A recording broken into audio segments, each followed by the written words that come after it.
Today we are going to make my Grandma Theo's old-fashioned German Klutjin Christmas cookies. This is her recipe and her handwriting. It was coming down from Grandma Till, and this is a German Christmas cookie. So here's our ingredients. We have a half a cup of butter. We cut the recipe in half. We have a half a cup of butter and a half a cup of lard. And then we have a cup of sugar, 1 egg, a cup of molasses, a 1/4 teaspoon of soda, 4 cups of flour, or you can add a little bit more until you get the thickness you want, maybe 5 cups, and then 1½ tablespoons of Anise, one of my favorite spices, and it will use half of one of these containers. You can buy it at Walmart. What is this? Baking soda? Yes. Not powder. Baking soda, egg, yummy molasses. If you don't like molasses, you will not like this recipe. We start by melting the butter in the microwave. We got to melt the lard too. This is the way the fancy videos do it. Do you think I can microwave it like this, or you think it's going to go everywhere? Warning, we've never done this by ourselves. We've always had Grandma's supervision, but Grandma is no longer with us, so we're going to attempt to do this ourselves.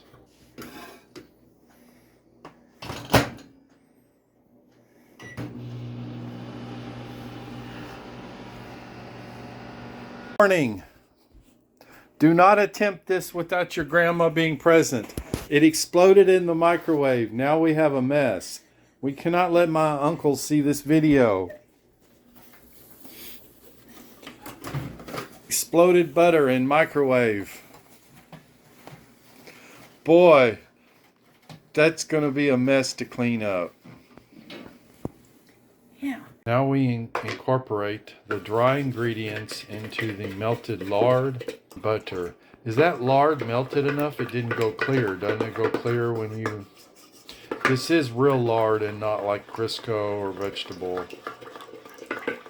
Does it make a difference which ingredients you add at what time? That sure looks like a small amount of liquid for as much dry ingredients as we got to do.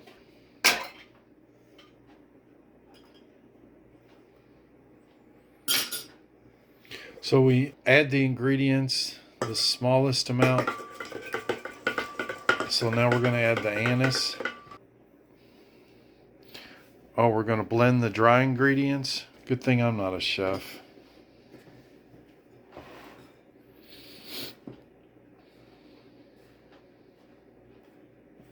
So you stir the sugar into the flour, watching the dust go all over the kitchen table.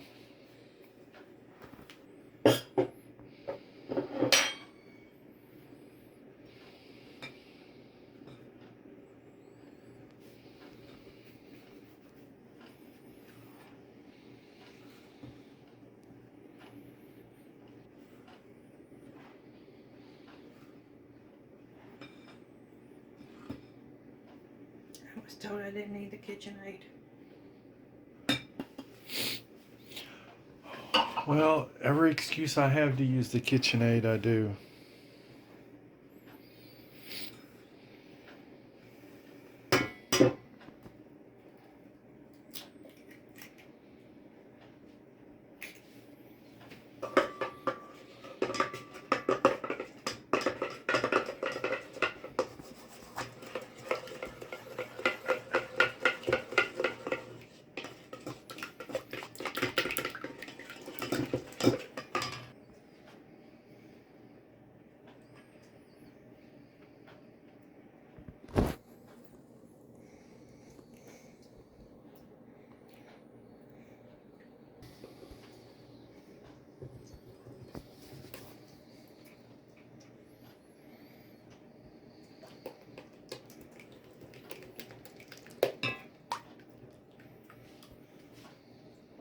You have to stir 250 times to incorporate the molasses into the butter.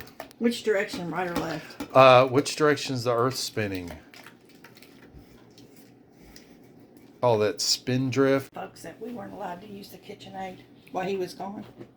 Yeah, that's what it was. He did not want us to use the KitchenAid when he was not on the premises. But we could use the bowl. Manual mixing. Save electricity. It's good old days, right?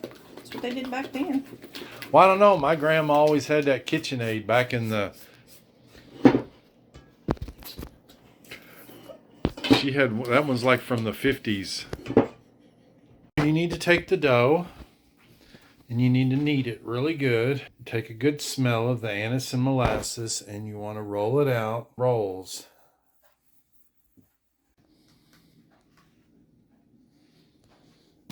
Just basically so they're all the same size, so they cook the same.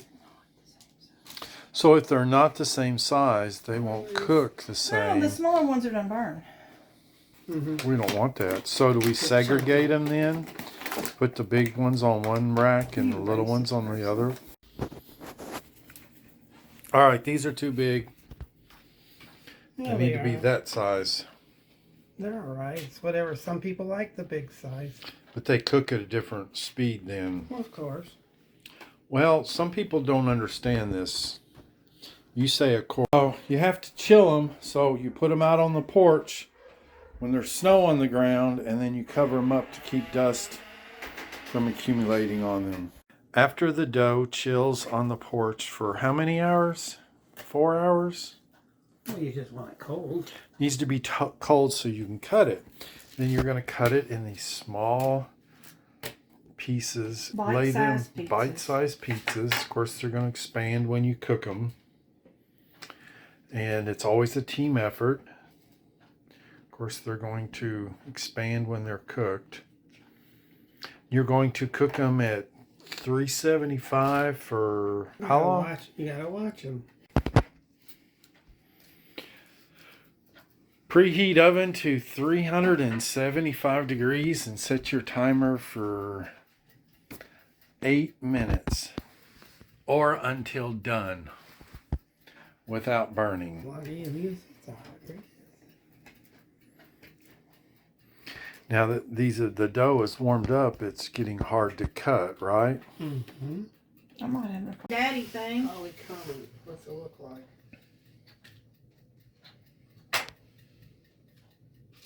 You done? It's been, what, 5 minutes? It don't take long. No, it don't. I don't know. I don't know. So how do you know? Let Cam try one. They're soft. It's got it cool. Now, once you got that oven going good, they won't take as long, right? Yeah, it's gonna vary. Get a big old bowl. Take And 'em dump, off and- get a big old bowl and dump Yeah, it but out. they gotta cool and then go in the bowl. The wax paper you just wadded up. I forgot to hit record. So 7 to 8 minutes at 375. Pull them off, let them cool. Your time's going to vary on your oven and the size that you cut the cookies. Then they need to cool. How long do you think they need to cool for before you tin them up?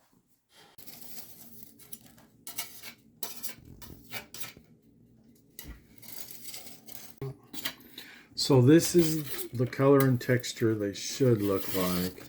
And you say these were overdone. Yep. By what, a minute? Probably. And these are how it should look. See, yeah, look, this one's actually burnt. It's not burnt, it's just brown. Yeah. Yeah, they have to cool down for like an hour. See how they're, before they get hard. They should be a really hard cookie. I mean, not break a tooth, but These are hard. We sure are hard. Those are, yeah. but see, They're those cool. are overdone compared No, to. they're not really. They're not overdone, you just don't want them that hard.